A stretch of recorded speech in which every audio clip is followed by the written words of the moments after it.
Hello everyone. कैसे हैं आप लोग? उम्मीद करता हूं आप लोग अच्छे होंगे। तो जैसे कि लास्ट क्लास में हमने पढ़ा था identification of helping verb and main verb. अब हमें क्या पढ़ना है? तो सेंटेंस का जो बेसिक स्ट्रक्चर होता है सब्जेक्ट वर्ब ऑब्जेक्ट, ठीक है। इसमें ये सब्जेक्ट होता है और वर्ब से अंत तक प्रेडिकेट होता है। हम सब्जेक्ट के बारे में पढ़ चुके हैं, वर्ब के बारे में पढ़ चुके हैं। अब हमें पढ़ना है ऑब्जेक्ट के बारे में। ये प्रेडिकेटिव पार्ट में जो ऑब्जेक्ट है उसके बारे में पढ़ते हैं। चलिए, let's try to know what is object. तो आज का जो हेडिंग है वो है ऑब्जेक्ट। एग्जाम्पल से ही सबसे पहले समझते हैं कि ऑब्जेक्ट होता क्या है। तो सब्जेक्ट क्या होता है? जिसके बारे में बात करते हैं वो होता है सब्जेक्ट। सब्जेक्ट जो काम करता है वो होता है वर्ब। काम जिस पे होता है वो होता है ऑब्जेक्ट। मतलब ऑब्जेक्ट क्या हो सकता है? जिस पर कोई काम होता हो। जैसे कि देखिएगा, सी इट्स अ मैंगो। इसका मतलब क्या है? सी इट्स अ मैंगो, वो एक मैंगो खाती है, आम खाती है। सबको पता है सी है ये एक सब्जेक्ट, जिसके बारे में बात हो रही है वो है सब्जेक्ट। इट्स है वर्ब। और देखिए, ऑब्जेक्ट क्या होता है? जिस पर काम होता है। तो वो खाती है आम। खाने का काम किस पे हो रहा है? आम पे। तो ये आम हुआ ऑब्जेक्ट। तो कहने का मतलब ऑब्जेक्ट क्या होता है? तो कोई व्यक्ति या वस्तु हो सकता है जिसपे कोई काम होता हो। जैसे दूसरा जैसे एग्जाम्पल हम बताएं तो, दूसरा एग्जाम्पल जैसे रानी बिट्स हिम, यानी रानी उसे पीटती है। ये एक सेंटेंस है जिसमें सब्जेक्ट कौन है, किसके बारे में बात हो रही है? तो रानी के बारे में। तो रानी सब्जेक्ट। ये पीट क्या है? तो ये है वर्ब। रानी पीटती है उसे। अच्छा, पीटने का काम किस पे हो रहा है? Him pay. तो हिम क्या है? ऑब्जेक्ट। तो डेफिनेशन क्या बोल सकते हैं? जिसपे कोई काम होता है वो होता है ऑब्जेक्ट। जो काम करे वो सब्जेक्ट। जो काम हो रहा है या चल रहा है वो है वर्ब। और जिसपे काम होता है वो होता है ऑब्जेक्ट। तो डेफिनेशन सिंपल भाषा में ऐसे लिख सकते हैं कि अ पर्सन। इसका मतलब क्या हुआ? कोई व्यक्ति या वस्तु जिस पर कोई काम होता है इज कॉल्ड ऑब्जेक्ट। ऑब्जेक्ट कहलाता है। जैसे यहाँ पे देखिए, खाने का काम आम पे हो रहा है तो आम हुआ ऑब्जेक्ट। पीटने का काम हिम पे हो रहा है तो हिम हुआ ऑब्जेक्ट। तो ये एक बेसिक डेफिनेशन है। या फिर आप ऐसे भी लिख सकते हैं, डेफिनेशन तो कितने तरीके से आप लिख सकते हैं। जैसे अवार्ड ऑब्जेक्ट। चलिए ऑब्जेक्ट को पूरा ही लिख लेते हैं, ऑब्जेक्ट। तो ये सब डेफिनेशन हो सकता है कि सबसे आसान डेफिनेशन तो हम कहेंगे कि यही है, जिस पे काम होता है। अ पर्सन और thing on which some work is done. मतलब कोई व्यक्ति या वस्तु जिस पे काम होता है वो होता है ऑब्जेक्ट। दूसरा definition, a word that receives the action of the verb. यानी कोई भी वर्ड जो वर्ब के एक्शन को रिसीव करता है। ये जो है वर्ब, इसके एक्शन को रिसीव कर रहा है मैंगो। पीटने को कौन रिसीव कर रहा है? नहीं, पिटाई किस पे चल रही है? Him pay. तो ऐसे भी बोल सकते हैं कि a word that receives the action of the verb is called object. ये तो डेफिनेशन होगा कि जिस पे काम होता है वो होता है ऑब्जेक्ट। या कोई भी वर्ड जो वर्ब के एक्शन को रिसीव करता है वो होता है ऑब्जेक्ट। तो ये तो मतलब कहने के लिए एक डेफिनेशन हो गया कि जिस पे काम होता है वो होता है ऑब्जेक्ट। खाने का काम आम पे हो रहा है तो आम हुआ ऑब्जेक्ट। पीटने का काम हिम पे हो रहा है तो हिम हुआ ऑब्जेक्ट। अब मान लीजिए कोई सेंटेंस लिखा हो, उसमें ऑब्जेक्ट कैसे पहचाने? तो सबसे इंपॉर्टेंट है कि how to identify object. How to identify object. मतलब कोई भी सेंटेंस लिखा है उसमें ऑब्जेक्ट को कैसे आप आइडेंटिफाई कीजिएगा कि ऑब्जेक्ट होता है। क्योंकि सेंटेंस होता है ना, सेंटेंस का बेसिक स्ट्रक्चर होता है सब्जेक्ट वर्ब। वर्ब के बाद ऑब्जेक्ट भी आ सकता है, कंप्लीमेंट भी आ सकता है, एडवर्ब भी आ सकता है, और भी चीज़ें आ सकती हैं। तो आपको पहचानना है कि वर्ब के बाद जो आ रहा है वो ऑब्जेक्ट है कि नहीं। तो इसको पहचानने का सबसे आसान तरीका बोल सकते हैं, सबसे आसान जो कंसेप्ट है वो बोल सकते हैं क्या है, कि जब भी कोई सेंटेंस दिया है उसमें सब्जेक्ट होगा, ठीक है, सब्जेक्ट होगा। उसके बाद क्या होगा? वर्ब। हमें पहचानना है कि इस वर्ब के बाद जो लिखा हुआ है वो ऑब्जेक्ट है कि नहीं। तो ऑब्जेक्ट को पहचानने के लिए सबसे आसान ये है कि वर्ब को पकड़िए, इससे दो प्रश्न पूछिए। एक पूछिए व्हाट और एक पूछिए हुम। व्हाट का हिंदी मीनिंग क्या, और हुम का हिंदी मीनिंग होता है किसे, किससे, या फिर किसको।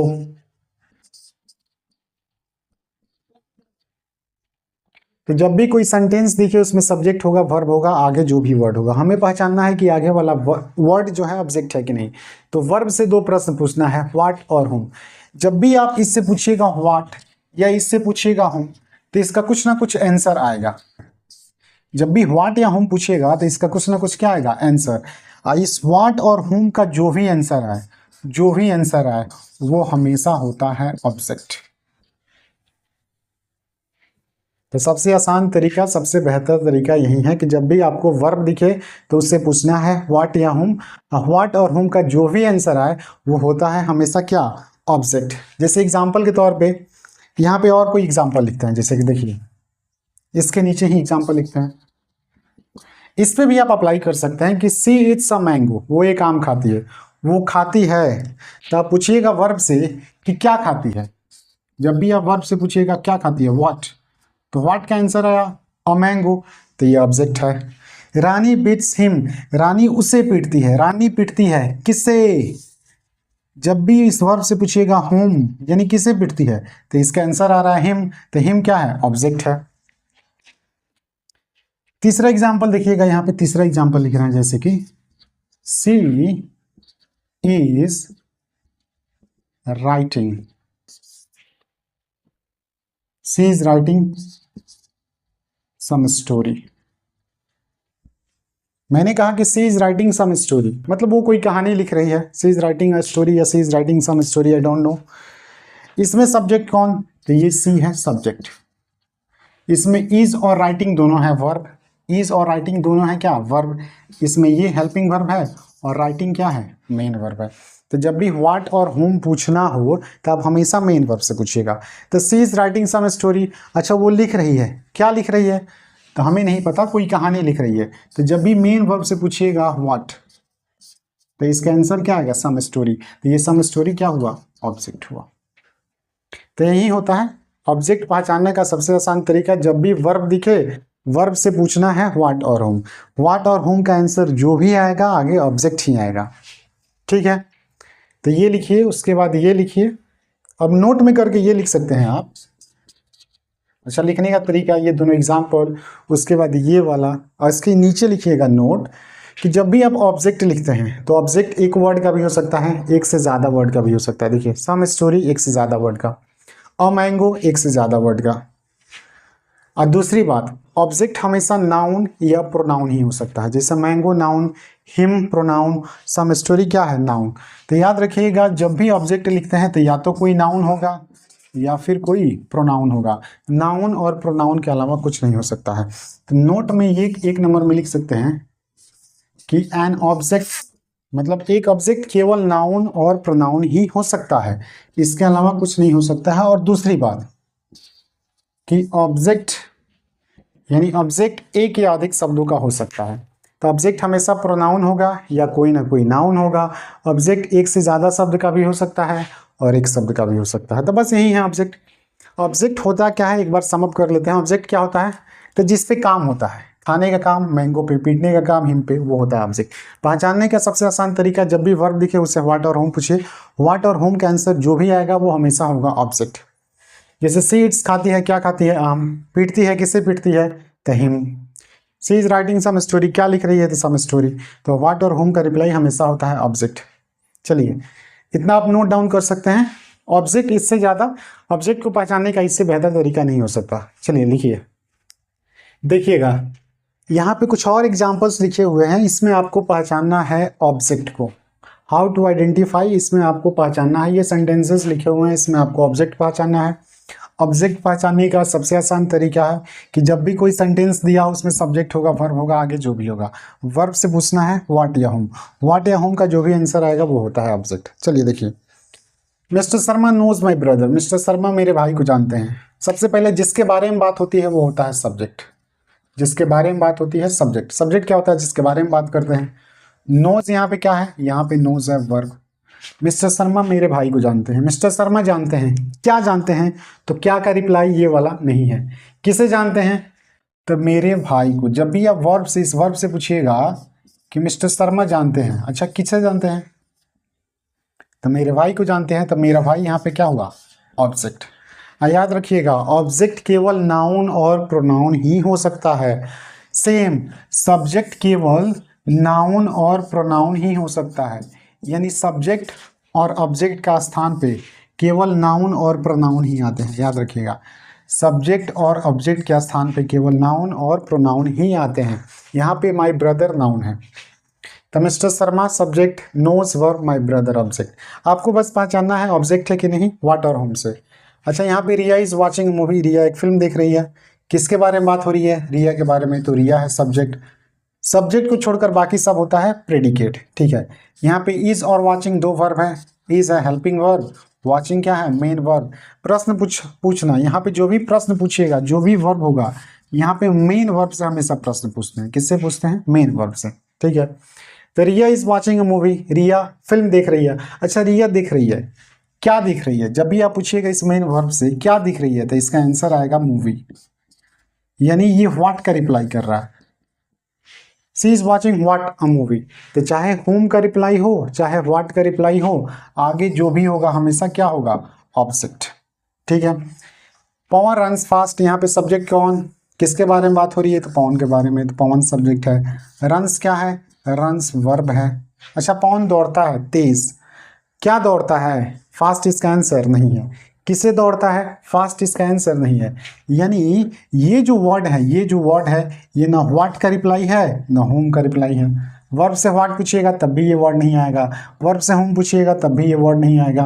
कहने का मतलब ये जो वर्ड है ये ऑब्जेक्ट नहीं है, ठीक है, सिंपल। अगर वर्ब से पूछिए व्हाट और होम, उसका रिप्लाई आगे वाला वर्ड है तो वो ऑब्जेक्ट है। अगर इसका रिप्लाई व्हाट और होम का रिप्लाई ये नहीं है तो ये ऑब्जेक्ट नहीं है। सम ऑफ माई फ्रेंड्स, इसमें सब्जेक्ट कौन, द वर्ब से पहले पूरा सब्जेक्ट, ये हुआ सब्जेक्ट। उसके बाद आर क्या है, तो आर यहाँ पे वर्ब है। लेजी ऑब्जेक्ट है कि नहीं, तो याद रखिएगा जो 24 हेल्पिंग वर्ब्स होते हैं, जो 24 हेल्पिंग वर्ब्स होते हैं ना जी, उनके बाद कभी भी ऑब्जेक्ट नहीं आता है। ये वर्ब अकेला है, मेन वर्ब है, हम जानते हैं, लेकिन आप बस ऐसे ही याद रखिएगा कि जब भी 24 हेल्पिंग वर्ब्स आ जाए, बी, डू, हैव, कैन, कुछ भी अगर अकेले आ रहे हैं तो इससे व्हाट और हुम नहीं पूछते हैं, और इसके बाद कभी भी ऑब्जेक्ट नहीं आता है। ये जो वर्ब होता है लिंकिंग वर्ब होता है, आगे बताएंगे। ये वर्ब लिंकिंग वर्ब होता है, और लिंकिंग वर्ब के बाद ये जो है ये ऑब्जेक्ट नहीं है, ये है कॉम्प्लीमेंट। इसके बाद हम कॉम्प्लीमेंट ही पढ़ाएंगे, आपको बस सब्जेक्ट से मतलब है। तो ये ऑब्जेक्ट है कि नहीं, नहीं है। ऑब्जेक्ट जब भी आपको पूछना है, व्हाट और होम जब भी पूछना हो तो मेन वर्ब से पूछिएगा, यानी 24 हेल्पिंग वर्ब को छोड़कर बाकी जो मेन वर्ब होते हैं उससे व्हाट और होम पूछते हैं और उसी का ऑब्जेक्ट होता है। ये हेल्पिंग वर्ब एक ही आया तो क्या हुआ, इसके बाद ऑब्जेक्ट नहीं आता है। सी लाइक्स मी, इसमें सब्जेक्ट कौन, किसके बारे में बात हो रही है, तो सी के बारे में, तो ये हुआ सब्जेक्ट। लाइक्स क्या है वर्ब, मी क्या है ऑब्जेक्ट है कि नहीं, तो सी लाइक्स मी, वो मुझे पसंद करती है, वो पसंद करती है किसे, जब भी वर्ब से पूछिएगा क्या, तो इसका आंसर नहीं है। व्हाट का रिप्लाई ये नहीं है, ये रिप्लाई है होम का। तो चाहे व्हाट का रिप्लाई हो चाहे होम का रिप्लाई हो, आगे जब भी होगा ऑब्जेक्ट होगा। तो ऑब्जेक्ट याद रखिएगा हमेशा नाउन या प्रोनाउन होता है। यहाँ पे प्रोनाउन है और ये ऑब्जेक्ट नाउन है, और ऑब्जेक्ट एक या अधिक शब्दों का हो सकता है। यहाँ पे दो शब्द और एक शब्द। तो उम्मीद करता हूँ आपको ऑब्जेक्ट पहचानने में कोई दिक्कत नहीं आएगी, क्योंकि वर्ब से पूछना है व्हाट और होम का रिप्लाई अगर आ रहा है तो वो ऑब्जेक्ट है, नहीं आ रहा है तो ऑब्जेक्ट नहीं है। और ये भी याद रखिएगा जो भी हेल्पिंग वर्ब होते हैं 24 हेल्पिंग वर्ब्स, उसके बाद ऑब्जेक्ट नहीं आता है।